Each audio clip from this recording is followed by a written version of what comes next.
All right. Hello, everyone, and welcome to our class here today. My name is Morgan Heitzma with Scott Leroy Marketing, and today's class is going to be about our opportunities. So if this is your very first time joining our class here today, or if this is your very first time hearing about the word opportunities, this is going to be your transactions portion within your KW Command platform.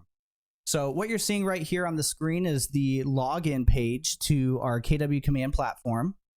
We're going to be primarily jumping into a couple different sections inside of the KW Command platform here, but truthfully, we're really going to be focused on our opportunities section. So again, if this is your first time logging into KW Command, it's going to be agent.kw.com up at the very top there. And it's going to take your KW username and password, which is generally the very first letter of your first name followed by your last name. If it's a pretty common combination like John Smith, you may have a number associated at the end here. And for today's demonstration, what I'm going to do is I'm going to sign into Scott's KW Command here. And we're going to jump in and we're going to take a look. And I know my screen's a little large here, so let me zoom in. There we go. And as we take a look here, when we sign into the KW Command platform, we're greeted with the command dashboard, which is generally small little widgets, which are little windows into your left-hand icons here, where these are your navigational pages inside of KW Command. Now, as we're taking a look at opportunities, and as we're going to dive in there here in a moment, there's going to be a couple things that we want to take a loop at first. The first thing that we want to take a look at is connecting our backend connections, which is either DocuSign or dotloop, depending on which market center you belong to. And that's going to be all the way on the top right-hand corner here. If we go ahead and click on our name, we'll be greeted with a drop-down menu here, and we're going to actually choose the settings button right here. Now, on the settings page, on probably about 2/3 of this page right here, you'll have a long list of third-party connections that you can connect with your KW Command platform. For example, if you currently use Twitter, you can connect your Twitter account. If you have Gmail, which our KW emails are branded as a Gmail account, we can go ahead and connect that, and so on and so forth. But as we scroll through here, one connection is going to be a little bit different than the rest, and this is going to be your DocuSign connection right here. Now, if you're with us through the DocuSign class, I'm sure you're familiar with the connection process of getting this all set up. But by chance, if you have not managed to make it to that class, let's go ahead and disconnect and reconnect the DocuSign here first. So I'm just going to disconnect it here. One thing to note with your DocuSign is that this command settings page right here is the only page that we can navigate to that will create that KW branded DocuSign account. So for example, if you create a DocuSign account through DocuSign.com, or if you pay for a premium DocuSign account, unfortunately that won't have the same backend connections as the KW branded DocuSign. What I mean by that is the KW branded DocuSign is the only DocuSign that will allow you to be able to create rooms, which we'll get to here in a minute. But as we're taking a look right here, this is where we're going to go to create our first time KW Command DocuSign account. We can click on connect right here. It'll give us our first name, last name, and our preferred email. If you try to enter in your email and you click send registration, and you get an ugly red error down below right here, chances are you already have a DocuSign account underneath this email, and it may be incompatible. But as we're taking a look right here, you'll notice in the world of logins, right, we have a login, but we don't quite have a password. Once we click the send registration email, this will send an automatic email to you from DocuSign. It'll send to this email address that you plug in right here. And within that email, it'll have a button where you can kind of jump into DocuSign.com to create a password as well as a security question. Once you create that password, please feel free to come back over here to your settings. There might be one final authorize button right here just to connect that full circle. If you already have a KW branded DocuSign account, much like how I do, and as you saw that I just disconnected it, if by chance you ever need to disconnect and reconnect your DocuSign, or if somehow you log in one day and it's somehow disconnected, right? We can simply click on the connect account. It'll give us this pop-up here. It kind of looks like it's trying to have us create a new registration, but right below here, you'll have a login here link. And if I give that a click, I can just simply type in my email address and click login to DocuSign, and you'll have another pop-up right here just to complete that password, and then it should connect you through. Now, if you're not seeing this pop-up right here, I would strongly urge you to check your internet browser. As we see that Internet Explorer as well as Microsoft Edge may not give those pop-ups that you need to finalize that connection that we just saw there. Now, as we're taking a look right here, when we scroll up, you'll see that you have your DocuSign connected. Now, this is a good indication. Right down below here, you'll see the email address that this DocuSign is associated with, as well as that disconnect account button right here. So we do know that this DocuSign is indeed connected. And for those of you who are wondering, how do I utilize DocuSign? We have a full in-depth class on how to connect, find it within your opportunities, as well as utilize it. We'll be able to identify where it's at here today within our opportunities. However, we may not explore too much of the actual DocuSign platform. Now, as we're having this connected right here, this is the first step. The first step has been completed. The second step in order to create an opportunity would in turn create a contact. And if you have been inside the KW Command platform for a while, everything draws off of the contacts portion, aka to which contact do you want to create an opportunity for, or to which contact do you want to set up on a smart plan.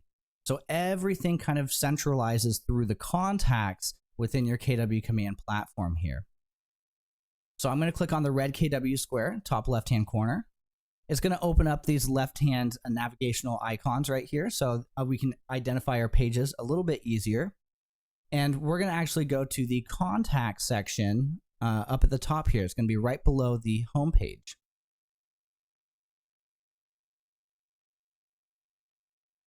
And within our contacts right here, I'm just going to go ahead and search for myself. And as you see right here, I do have myself as a contact. We'll just go ahead and delete the Mr. here. And as we're taking a look at this contact right here, we can do one of two things. So if you don't have a contact yet within your database and you need to start a transaction for them, what we can do is we can click on Add Contact on the top right-hand corner here. We can go ahead and enter in that contact's information, first name, last name, and preferably at least an email address, as when we go through the transaction process, you may be utilizing that DocuSign account to send forms over to your clients for signatures. And in turn, you would need an email address for your client in order to send those documents over. So, so first name, last name, at least an email address in the terms of creating an opportunity for signatures. And then you can go ahead and click on create here. If you have more information, truthfully, the more information you have on your contacts, the more tools and resources unlock for you within the command system. AKA, if you have their phone number, you can go ahead and start utilizing the Twilio platform to send automated text messages and so on and so forth. So name of the game is more information on your database here. For this example here, I already have a contact, Morgan Heitzma, right here. As we are in the command platform of Scott, pretend that Scott is the agent, right? And Morgan is the contact, right? So as we're taking a look right here, once you create a contact, you have two ways to create an opportunity for this contact. And truthfully, I like to say it depends on on what you're focusing on at that particular moment. If you're focusing on managing your database, you may want to go to the contact section and create opportunities through each individual contact. If you are working on your if you're working on your opportunities or your transactions and you just want to focus on your transactions in your pipeline, you'll have another option to create an opportunity through the actual opportunity page. So it really all depends on what you're focusing at that particular moment. In this example right here, I'm focused on working on this contact right here. Morgan Heitzma is a active client of mine. And as I'm working on Morgan right here, we can take a look and we'll have our timeline, which we're all familiar with, all the activities that are starting to populate with this contact. But right next to our timeline, we'll have our opportunities. And if we give this a click right here, you'll see all of the different opportunities that this individual is associated with. So you see that I have a lease right here, and then I also have a listing. So if I want to create another opportunity for this individual right here, I can simply click on the Create Opportunity link button. And once I give that a click right here, you'll see the opportunity to fill in this, this pop-up. And within this pop-up, it's pretty cool because I'm actually going to duplicate this page and I'm going to make my way over to the opportunities. And as we kind of take a look at our opportunities here, it's going to look like two people shaking hands. This is what your opportunities page will actually look like right here. So it actually divided up between a few different timelines. But again, for example, right here, clicking on Create Opportunity, you'll have the same pop-up that appears if you were to work on that opportunity or create that opportunity within that contact.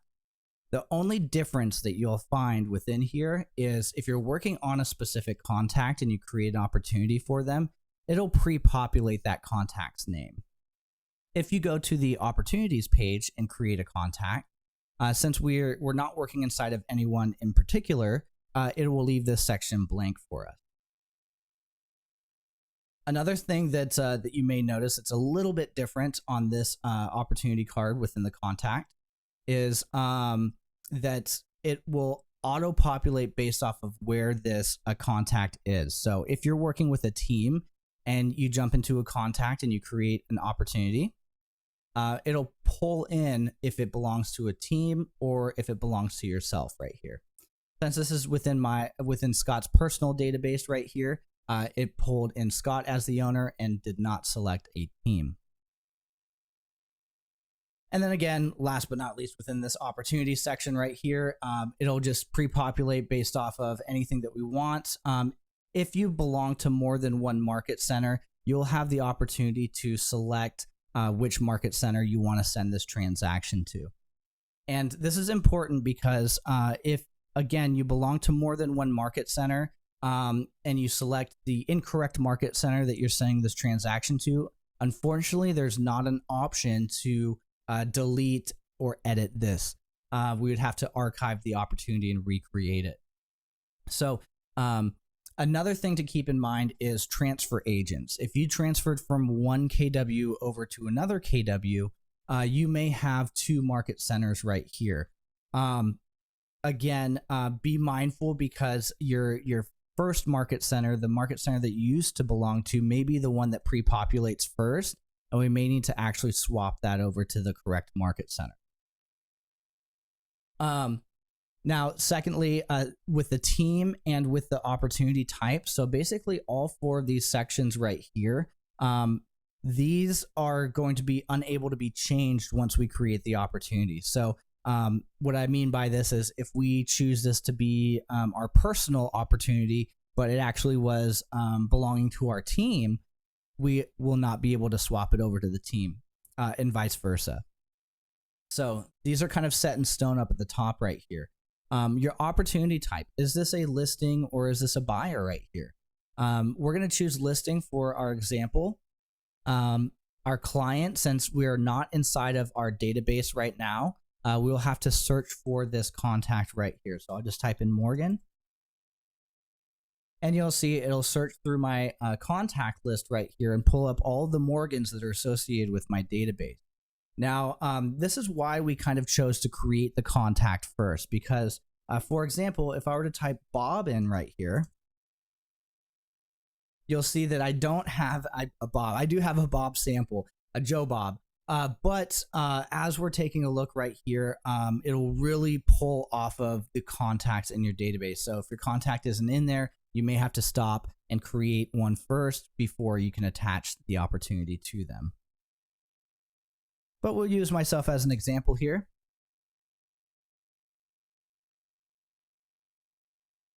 And as we give this a click right here, we'll scroll down, and the opportunity type, since this is a listing right here, we would typically already know the property address. So in this case right here, for the opportunity name, if this is a buyer, you'll see that the opportunity name populates based off of the client name and the opportunity type. So if I were to switch Morgan Heitzma listing to a buyer opportunity, it'll change it to Morgan Heitzma buyer. A buyer, this is perfectly fine for right now because we don't quite have a property that they're purchasing just yet as we're going through the showing process.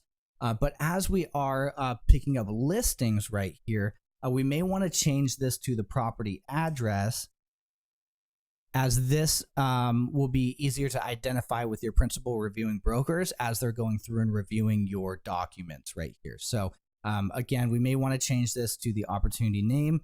No worries, because once we actually take a look at the opportunities, it'll still showcase the client name as well. So if you're worried about the client name going away, it'll show actually right below the title of 123 Main Street. So again, if you have a co-seller, this is why we also say that it's a great idea to keep your contacts separate, because we can always pair them together as we see fit, right? So if you're working with a husband and wife, instead of having, Bob and Sue last name, we should typically create two different contacts, because this right here is a perfect example that say maybe me and my wife may purchase a home next year, but maybe about 3 to 5 years down the line, me and my business partner will invest in a commercial location that has nothing to do with my wife at all. So as we're kind of going through here and creating opportunities and stuff, when you create your contacts as two separate contacts, keep in mind I can pair my wife right here, my business partner right here, or however it sees fit within that transaction. So if I were to just actually have that in one contact, it would pull both of those names and my business partner, for example. So scrolling down here, custom tags. This is very similar to your contact tags, right? Only it's for your transactions. So how do you like to organize your transactions? Do you like to organize them based off of location? Do you like to organize them based off of buyers, sellers, price range? So again, this will help you be able to identify your opportunities a little bit more as you kind of go through them and collect more opportunities. Estimated closing date and time frame and listing price right here, these are not required right now. Again, we are working with a listing, but say if we're working with a buyer, we may not know that listing price just yet. So as we're going through here, we can skip these 3 sections, but just know when we go to create our commissions report, that these still will need to be filled in right here. The last 3 options that we have down below are going to be your commission rate, your opportunity phase, and your opportunity stage. So I'm just going to plug in a percentage here. Your opportunity phase and stage right here, we didn't quite get to that just yet, but these are going to be where you want to place this opportunity in your timeline.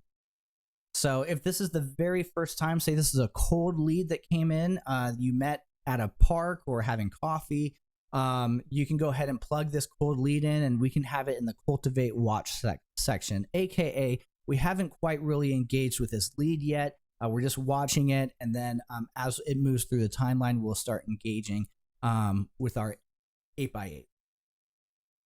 Now, taking a look right here, we can actually move this upward if we are say halfway through a transaction and we just haven't quite had the time to add in that opportunity just yet. So if I'm halfway through a transaction, say I'm in active negotiations right here, I can kind of give that a click, and I can move myself all the way up to active negotiations, and then go ahead and hit create. So we're going to do cultivate watch right here. We're going to click on create. And as we create that opportunity, it pops us into the opportunity that we just created within the details tab right here. Now, I know it did that a little quickly here, so I want to kind of back out. And first, I want to kind of showcase this this opportunity details, our opportunities homepage, so to say.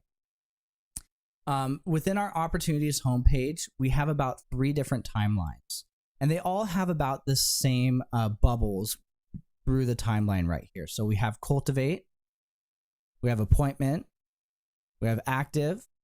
That's where it gets a little bit different. We have under contract and closed. For leases, you have pending and closed. So these would be deemed the typical phases that we would go through in a transaction process, whether it be on the listing side or the buy side. So as we're taking a look right here, within cultivate, appointment, active, under contract, and closed, right below these we'll have little circles with images. And if we hover our cursor over them, they will actually turn into clickable buttons. So if I were to say, let me click on closed right here. If I were to click on closed, it'll actually open me up into the closed category, our closed phase. And within each phase right here, you have things called stages. And it's basically stage 1, stage 2, stage 3, and you carry the opportunity through these timelines right here. I decided to show you a blank section right here before we jump into a section that actually has opportunities in it, just so we can kind of get a little bit more familiar. One other thing that we can kind of notice as well is that timeline, even though we jumped into the closed section, that timeline will still kind of appear up top right here. So you'll have your cultivate, appointment, active, under contract, and closed. To identify where you're at in the listing or the buy side, it's going to be on the top left-hand corner here. This kind of identifies that we are within the listings timeline. I'm going to back out right here for a second. Right below these bubbles, you're going to have a colored circle with a number inside of it. And this is one of the coolest things that I love, because at any moment in time, if anybody asks you what your business is looking like, you can quickly go to your opportunities homepage here, and you can tell them very rapidly where you're at in your business. So each number right here represents your opportunities and where your opportunities are in this pipeline right here. So for example, if somebody came up to me and said, what does your business look like today? I can say, well, today I have 8 listings that I'm cultivating, 2 that are in appointments, 3 that are active, 2 that are under contract, and 0 closed. On my buy side, I have 1 buyer that I'm cultivating, 4 that are in appointments, 4 that are active, 1 that's under contract, and 0 closed. So it should allow you to be able to really take a look at a glimpse what your business sits at here today. Right below is going to have a volume as well as an average time frame. So as we use these as examples here, you'll see that we have a pretty large a number of days that this opportunity was inside, or how long opportunities typically stay within the cultivate section here for us. And as you see right here, our average days are going to be 92 days within the listing side. So again, gives us a little bit more stats and numbers on what's going on with each phase here.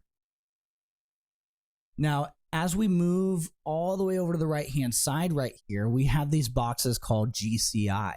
And this is another really cool feature here, because this allows us to be able to see our potential income as well as our probable income. Now, our potential income is the accumulative amount of all of the opportunities within this timeline.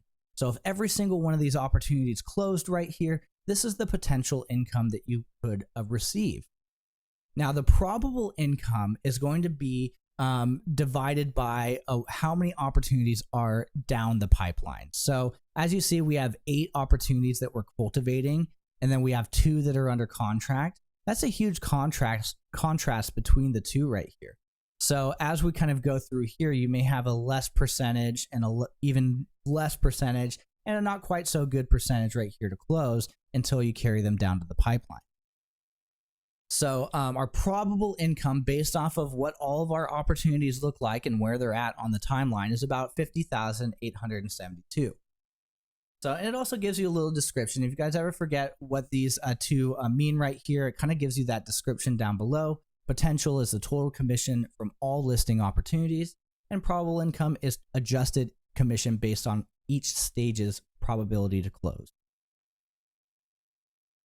Now, you also have one other metric right here, and it's at the very bottom. If we scroll all the way down here, you have a ratio. So this ratio kind of lets you know what your business is comprised of. What percent are listings? What percent are buyers? If you work with leases, what percent are leases? And as we kind of go through here and work on our database and claim more opportunities, this will show us a more accurate representation. So it looks like I have about 56% of my business is listings, 37% is buyers, and about 7% is leases. You'll also have your activity timeline right here as well. So this will show you how active you are throughout the month. Now, scrolling back up right here, we've already created that opportunity. So if I go ahead and click on Cultivate right here, keep in mind this has 8 opportunities inside of it. So it may look a little crazy at first, but again, keep in mind we'll dissect this piece by piece as we jump in. Okay, so as we take a look right here, when we created that opportunity, they actually turn into these little opportunity cards right here, where if you take a look at my cursor, you'll see that if I move onto the card, it kind of gives a little hand or a little paw to grab the card and move it over. So this will be how we actually move our opportunities through the timeline right here. You'll move it through all of these different categories right here. Pretend this is the last category right here. Once you're done, we'll move it up to our appointments. And there's one little caveat right here is if you see appointment right there, you see how it's blue with a dotted line. If I move off of it, it'll be gray with a dotted line.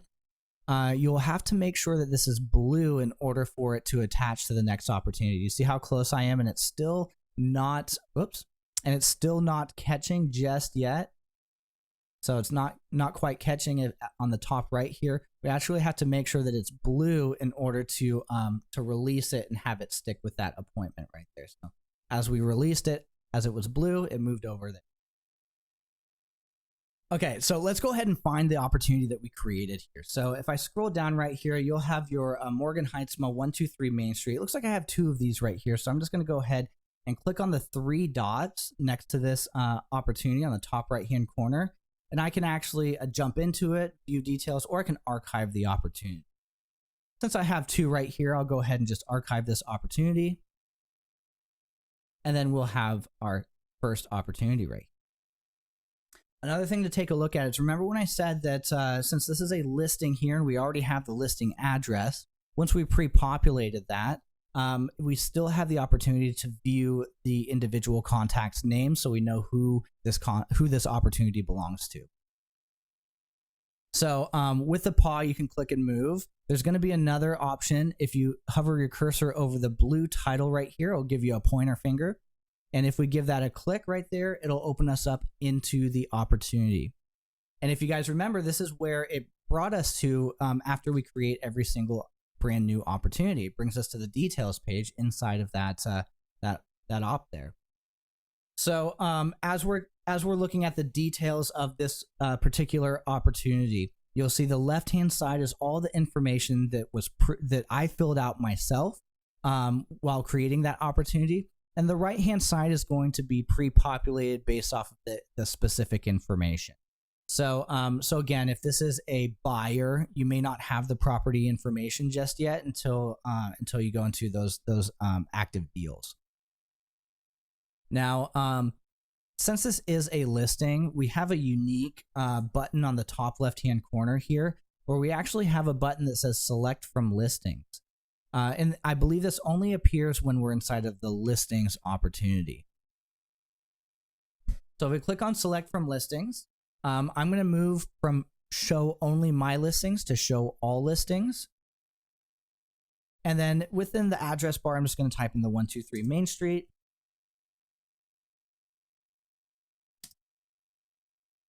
Oh, there we go.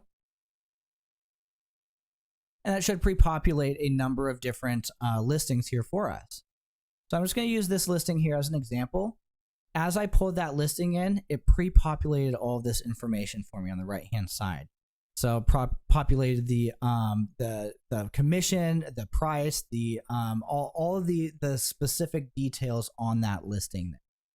So once we attach the listing to this listing opportunity, as we take a look, our navigational menus are going to be slightly below the top here. And right here, we'll have our details, seller profile, marketing, documents, offers and commissions, notes, and timeline. Our documents and offers and commissions are going to be the next primary pages that we're going to want to take a look at. And within documents right here, if we give this a click, this is going to be where we go to submit our documents to be reviewed by our market center. So as we're taking a look at our documents right here, there's nothing really quite showing up here for us. There's going to be a few different options that we'll need to select here first. Now, before I go ahead and start clicking these buttons here, I do want to let you guys know that your market center is the one that creates these checklist types. So if my checklist looks a little bit different than yours, that is to be expected, as I believe your principal reviewing broker is the one that creates these checklists. Okay. So you may or may not have the same sort of items that I have. So taking a look right here, once we're inside of a brand new opportunity and we're inside the documents section, the first thing that we're going to want to click is a checklist type. So we're going to want to pick a checklist type right here on the left-hand side.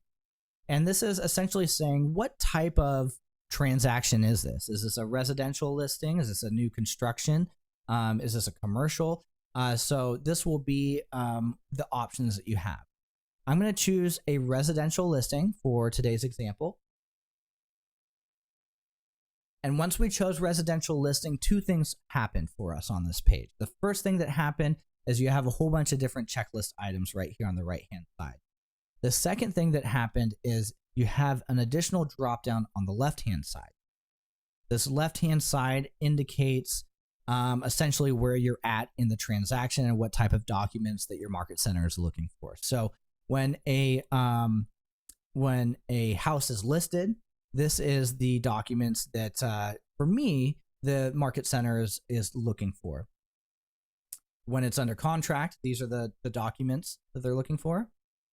And then when it's closed, these are the documents that they're looking for. Now, say you're working with a buyer and you found an amazing property for your buyer and the deal fell through. It's always a shame, but you're still working with the buyer.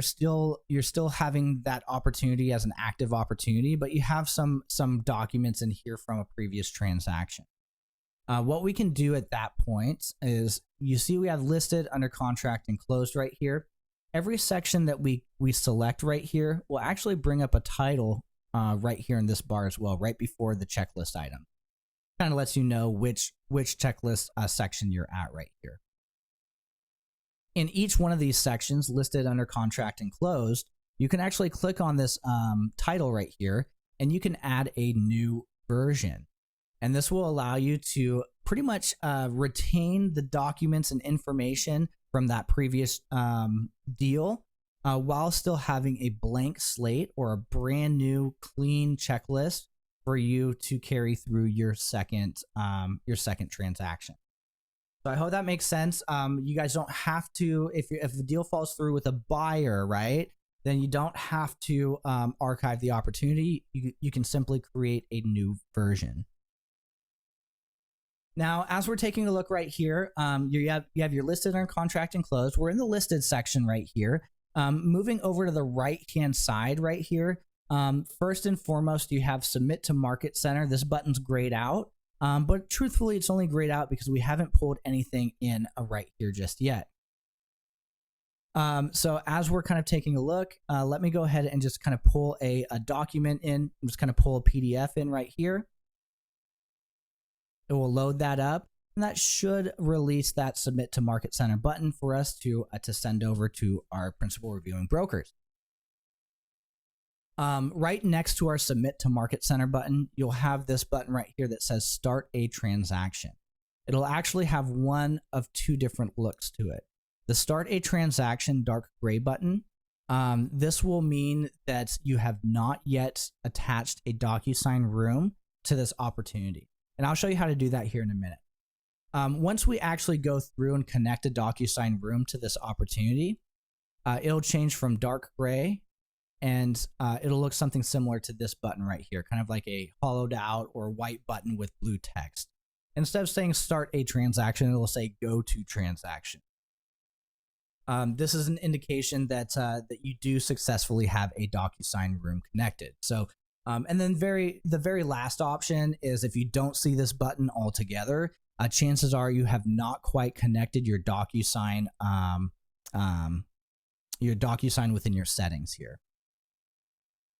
So as you see, since this is a brand new opportunity, I have not created a DocuSign room for it yet. It's very simple to create a DocuSign room. All we have to do is click on start a transaction. It'll pop open a new tab here for us. And depending on how long it's been since we signed into our DocuSign account, it may ask us to sign in again. But since how we just connected it not too long ago, it may just create that room for us and open us up into that room. So let's go ahead and try that out here. We'll click on start a transaction. We'll choose our DocuSign right here. Should open up a new tab here for us.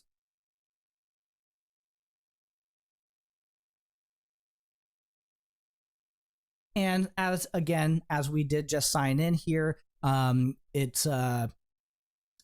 didn't need to have us put in our password again. It just kind of opened us up into our rooms. Now, I have had this question before. Now, more often than not, you will not have documents pre-populated into your DocuSign room. You'll just have an empty room right here.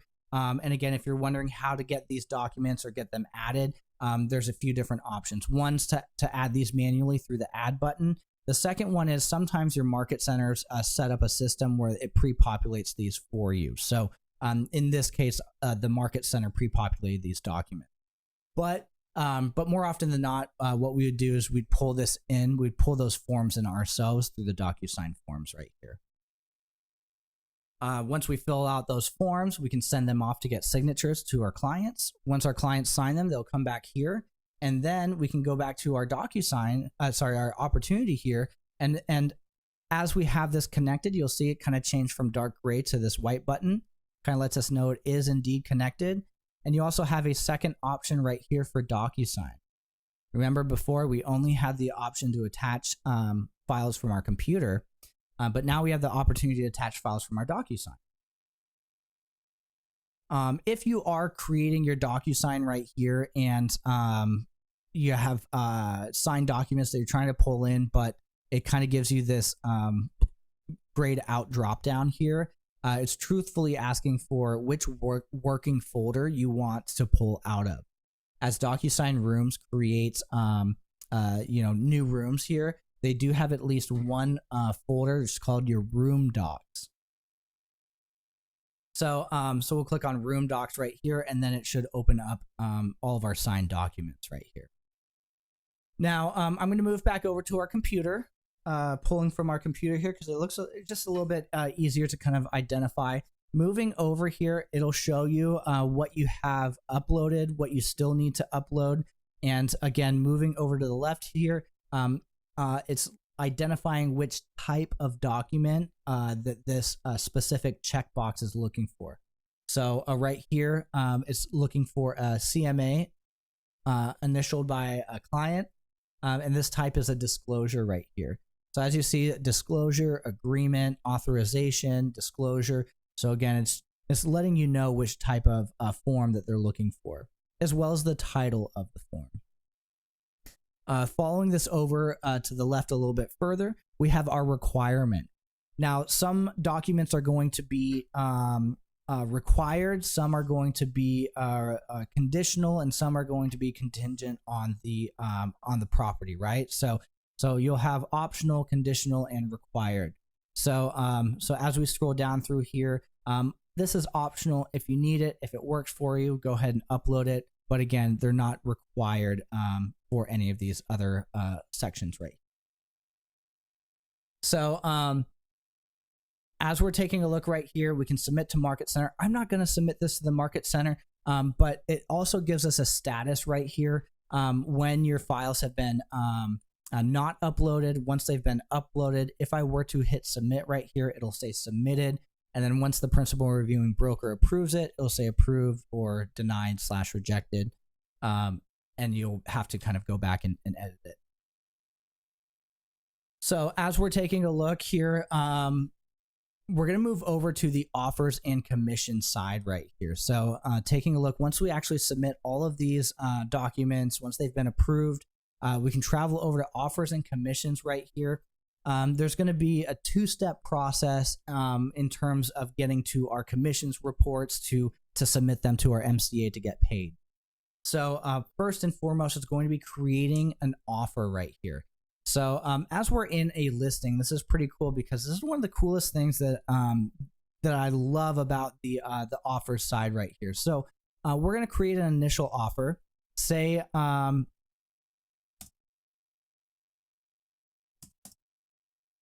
buyer Sam Smith right here. We're going to go ahead and fill out this offer. And again, it's just going to ask some basic information. What's the name of this offer?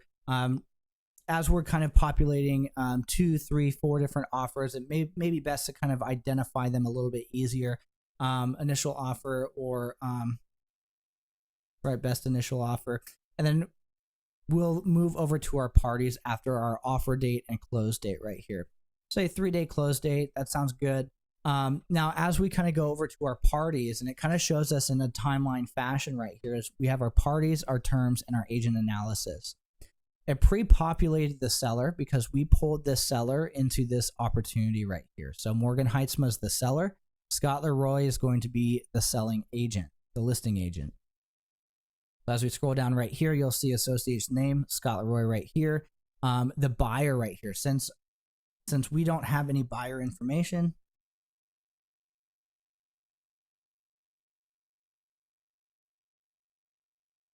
I do John Doe right here.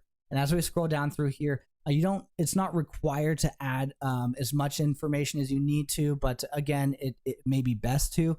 But you do need at least a name as well as your buyer's agent's name. There we go. And then I'm going to hit terms here on the next page. You'll have your cash, finance, and sales price right here. So I kind of forgot what that listing price was right here. So let's go ahead and do.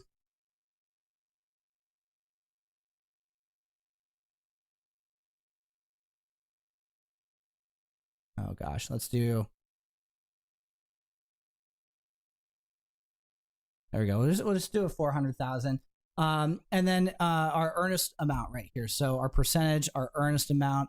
I'm going to go ahead and skip these for now. But again, you do have an optional fee right here. You will have how long until this this offer expires. And then you'll have your seller's cost. Seller will contribute blank to residential service contract. And seller will contribute blank to settlement costs. So you'll have this ability to kind of adjust this as you need to as well. So we'll click over to agent analysis, and this is typically going to be just the pros and cons and the summary, right? Buyer really loved blank. Seller hated, sorry, buyer really loved like say wood floors, but was concerned about a water heater. So you actually have the ability to add those pros, cons, and summaries. Would be able to close if sufficient time has been will be given. So you'll have the ability to kind of adjust that here. When we hit save, this will create an actual offer here for us. And again, we can add as many offers as we need to. So when we scroll through here and we sit with our client who's selling their property, we can kind of scroll through here and see which offers are best. or just simply send them some of the top best offers that are coming in. So as we're taking a look right here, we have accept or reject this offer.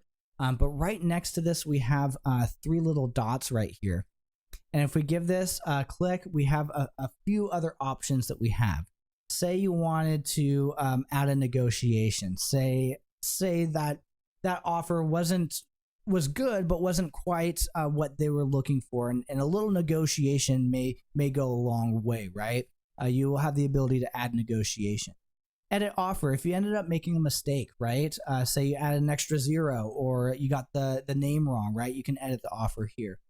You can add the analysis and send offer and remove offer.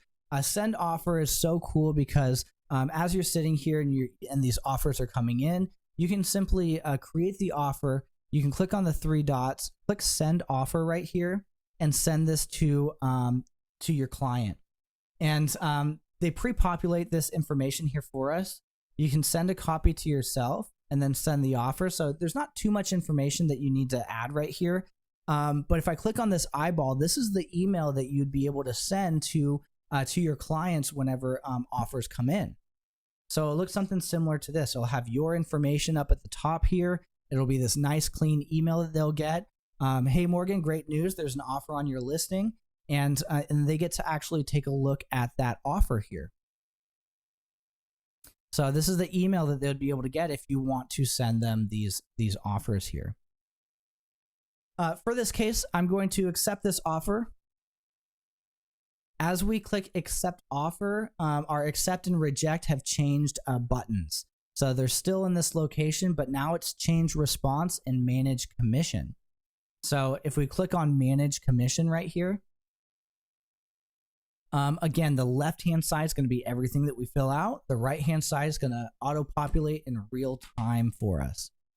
So again, the left-hand side, let's take a look at this first box right here. You'll see that we have a little red error, which is our contract date. And again, this is something that we did not fill in when we created our initial opportunity. So it didn't have any information here for us. So this is what I meant when I said we'll have to still fill it out when we create our commission.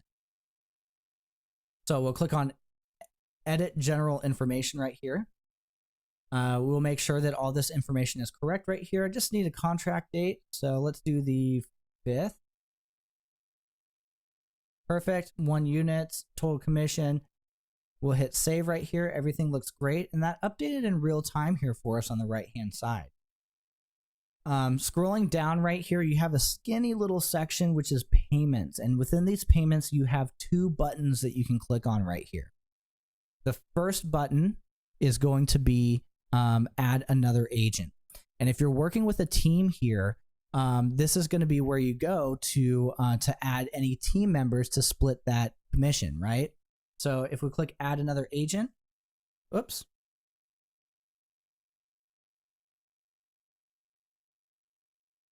There we go. We'll click add another agent right here. Again, keep in mind, I did not create this opportunity on the team account.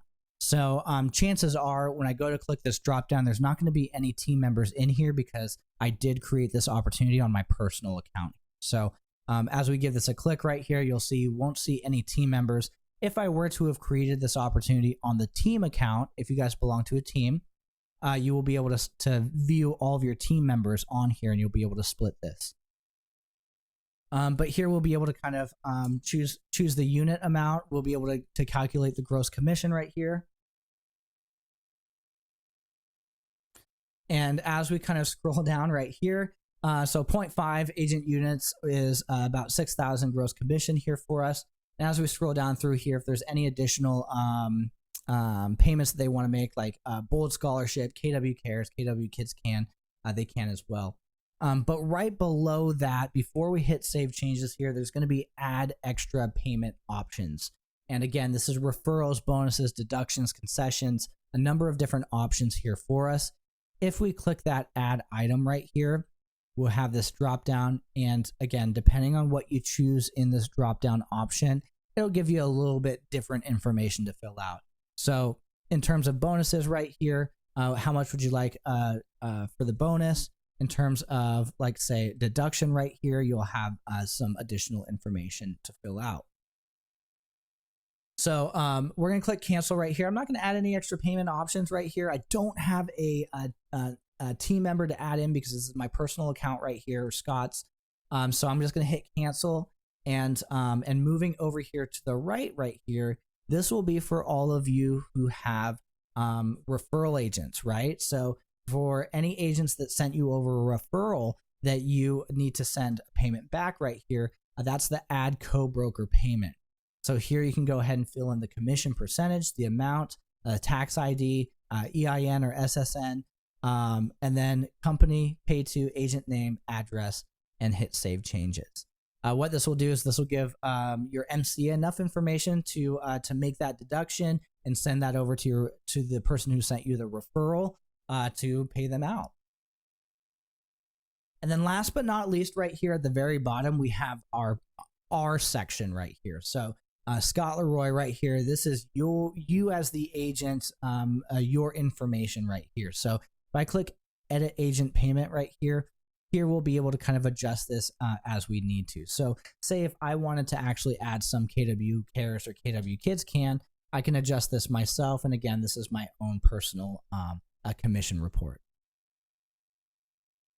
So, so again, I think everything looks fine for the time being. I'm going to hit save changes right here. And again, as we scroll down right here, you do have a little bit of information on your cap, your balance. You have your company commission right here, your commission splits, and your royalties. So, so you have all the different bits of information that you would typically kind of look for within your commissions right here. Once you are happy and satisfied with this report right here, it'll be ready to be sent off to your MCA. And the right-hand side, this information that was filling out in real time as we were updating this information, this is what we're going to send over to your MCA. If there's anything that's a little bit weird, right, a little bit wonky, we can always add a note, and this note will be sent to the MCA along with this commission report. So so if you need to add some additional context, if you have any information, say something's weird, go ahead and add that note, and your MCA will be able to take a look at it. Again, once you're satisfied, you'll go ahead and hit submit right here. It does a pretty good job of giving you any errors, like you see right here. It gives you errors whenever there's something that's incorrect or that you still need to fill out. So it may not let you proceed without actually correctly filling this out. So which is a pretty cool foolproof option there. Now, I think for the most part that's kind of about it with the opportunities. There's going to be another thing that I think is pretty cool. For the last 4 minutes, I just wanted to show you just kind of how to get the most out of your opportunities section here.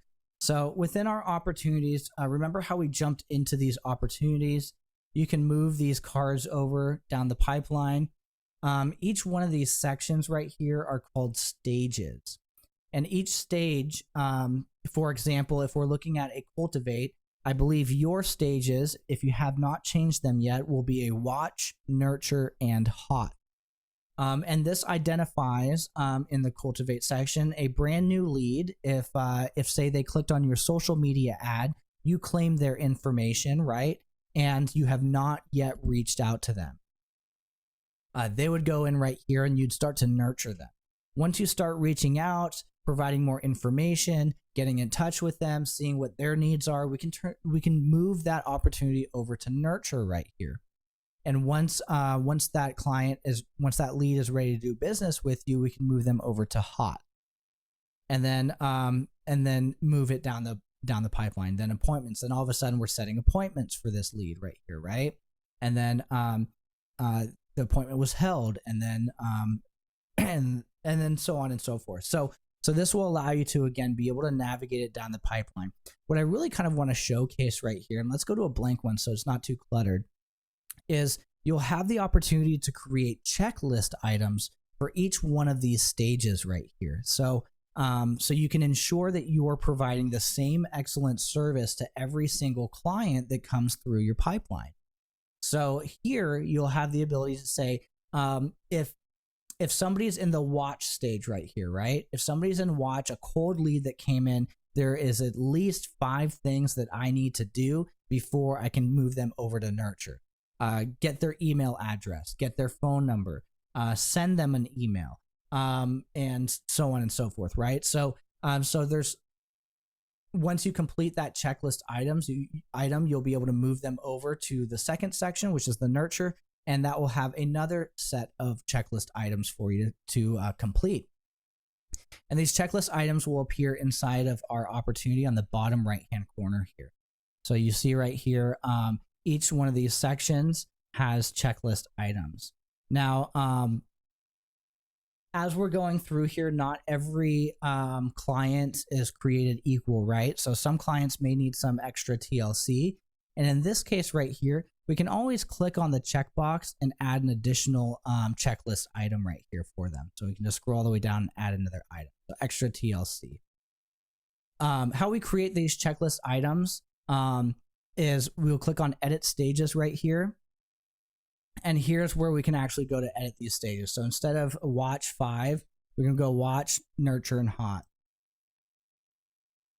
Watch, nurture, and hot.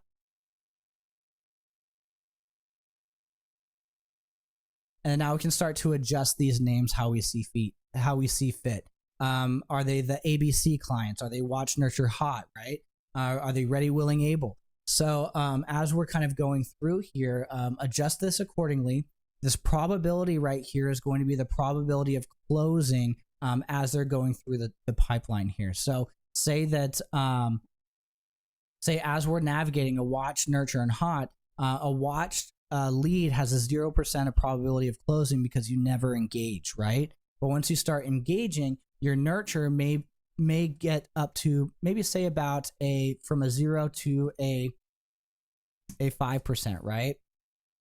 And as we start increasing this down the line, I know I have a couple unorganized percentages here, but as we kind of take a look right here, you can adjust this accordingly. So we know as we look at say active negotiations that we have probably about really an 85% probability of closing because we know that we're really good when we go into negotiations, right? So you can adjust that how you see fit. Here are your checklist items right here. It doesn't quite showcase it because when we click edit right here, it doesn't give you a checklist item. But right here, if we click on that, we have the ability to add a number of different checklist items, which means in the watch section, as they're brand new leads, we'll have to get a phone number, get an email, get their address, and add them to a neighborhood contact. And then once we are starting to nurture them, then we'll have a different set of steps. Call the lead and then document what that phone call is about. Engage a little bit more, and so on and so forth. I have a checklist item here. I have a checklist page here for you to get you started, but I forgot to pull it up here. So if you were to please reach out to support@scottleroymarketing.com, we should be able to kind of send that over to you guys. Okay. I threw the email in the chat box down below for you. And I think this is a fantastic place to stop right here. I know I ran over a couple minutes. So again, thank you. Truly appreciate you guys sticking with it. If you have any additional questions, I'm going to stick around for a few minutes after to help address those. Again, later today, tomorrow, next week, anytime you guys have any questions, please use that email, support@scottleroymarketing.com. We'd love to hear from you and help you guys out with you and your real estate business. If you're wondering where this video is going to be housed, this video is recorded. It takes about 24 hours to process or so to upload on our YouTube page. So if you want to look back on this, I dropped the link in the chat box again for you.